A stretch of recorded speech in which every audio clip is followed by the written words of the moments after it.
ಅರ್ಜುನ್ ಜನ್ಯ ನಿರ್ದೇಶನದ 45 ಸಿನಿಮಾಗೆ ಜೊತೆಯಾದ ಉಗಾಂಡದ ಗೆಟೋ ಕಿಡ್ಸ್. ಹೌದು, ಅರ್ಜುನ್ ಜನ್ಯ ಅವರ ಚೊಚ್ಚಲ ನಿರ್ದೇಶನದ 45 ಚಿತ್ರವು ಭಾರಿ ಸದ್ದು ಮಾಡುತ್ತಿದೆ. ಭಾರತೀಯ ಚಿತ್ರರಂಗದಲ್ಲಿಯೇ ಮೊದಲ ಬಾರಿಗೆ ಉಗಾಂಡದ ವೈರಲ್ ನೃತ್ಯ ಗುಂಪಾದ ಗೆಟೋ ಕಿಡ್ಸ್ ಕನ್ನಡದ ಸೂಪರ್ ಸ್ಟಾರ್ಗಳ ಜೊತೆ ಹೈ ಎನರ್ಜಿ ಪ್ರಚಾರ ಹಾಡಿನಲ್ಲಿ ಕಾಣಿಸಿಕೊಳ್ಳಲಿದೆ. ಗೆಟೋ ಕಿಡ್ಸ್ ಲಕ್ಷಾಂತರ ಅನುಯಾಯಿಗಳನ್ನು ಹೊಂದಿದೆ. ನಾವು ಕನ್ನಡ ಹಾಡನ್ನು ಅಂತಾರಾಷ್ಟ್ರೀಯ ವೇದಿಕೆಗೆ ಕೊಂಡೊಯ್ಯುತ್ತಿದ್ದೇವೆ ಎಂದು ಅರ್ಜುನ್ ಜನ್ಯ ಅವರು ಹೇಳಿಕೊಂಡಿದ್ದಾರೆ.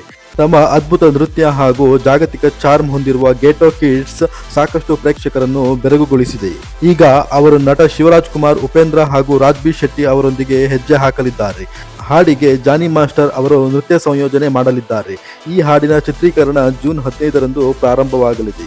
ಈ ಹಾಡಿನ ಚಿತ್ರೀಕರಣಕ್ಕಾಗಿ ನಿರ್ಮಾಣ ಸಂಸ್ಥೆಯು 2.5 ಕೋಟಿ ರೂಪಾಯಿಗಳಿಗೂ ಹೆಚ್ಚು ಹಣವನ್ನು ಮೀಸಲಿಟ್ಟಿದ್ದಾರೆ. ಈ ಸಹಯೋಗವು ಕನ್ನಡದ ಸಂಗೀತ ಹಾಗೂ ಸಿನಿಮಾ ಜಾಗತಿಕ ಪ್ರೇಕ್ಷಕರನ್ನು ತಲುಪಲು ಸಹಾಯ ಮಾಡುತ್ತದೆ ಮತ್ತು ಏನಾಗಲಿದೆ ಎಂಬುದರ ಬಗ್ಗೆ ನಾವು ಉತ್ಸುಕರಾಗಿದ್ದೇವೆ ಎಂದು ಅರ್ಜುನ್ ಜನ್ಯ ಅವರು ಹೇಳಿಕೊಂಡಿದ್ದಾರೆ.